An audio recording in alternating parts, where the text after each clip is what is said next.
And I've got the pleasure of chatting to Kerry Hiles. We'll be discussing Jou Ma Se Platespeler, and that's quite an interesting name. Where does this name come from? I've been touring for a couple of years with two fine, outstanding musicians, Cradock and Rob Thompson. And we've been doing some tribute shows around the country, and they've met with some good response. But one of our fans approached Krista and said, listen, you've done a bunch of English tribute shows, but really what I want to hear is Afrikaans. And she sent us a list of songs that she'd like us to cover.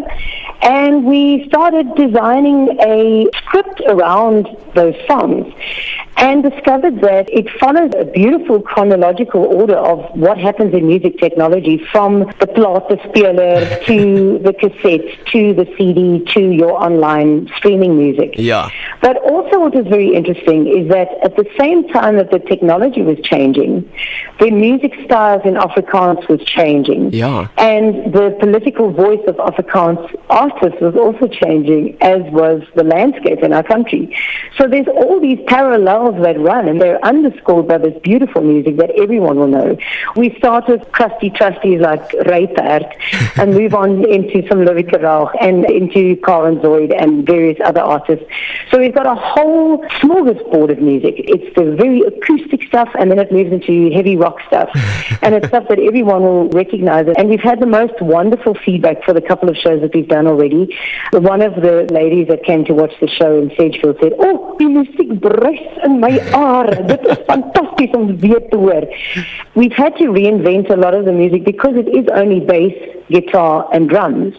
We've got two vocalists on stage, and Chris Cradock really shines. He's behind the kits, but he's singing at the same time, and he hooks out a glockenspiel and really surprises us all, so much so that his mother said, "My son's been a drummer for so many years, but now he's a real musician. He's playing an instrument."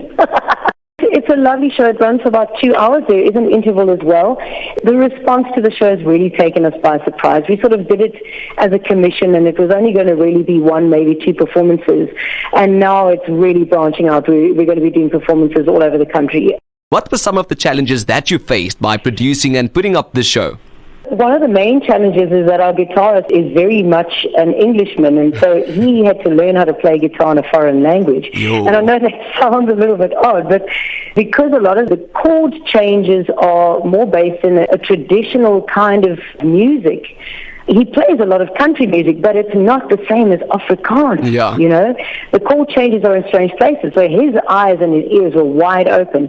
And for Krista and I have sort of grown up with that music. It's a natural kind of thing. And then what he did as well was plug the lyrics into Google Translate, and it came back with this beautiful poetry in English. Wow. And he was like, I had no idea that's what these songs were about.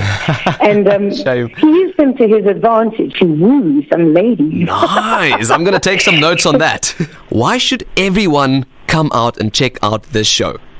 Because you walk away with a feeling of proudly South African, and it doesn't matter what your background is. You're like, hey man, this stuff came from our country. Yeah. And secondly, also just to kind of have a good laugh at where we've come through technology and attitudes. It's a good light-hearted look at some of the South African history, and also just everybody loves the music. Even if it's not really your style, you've heard that stuff before, and you've got a memory around it. That And is so true. I think that's what the secret to the success is.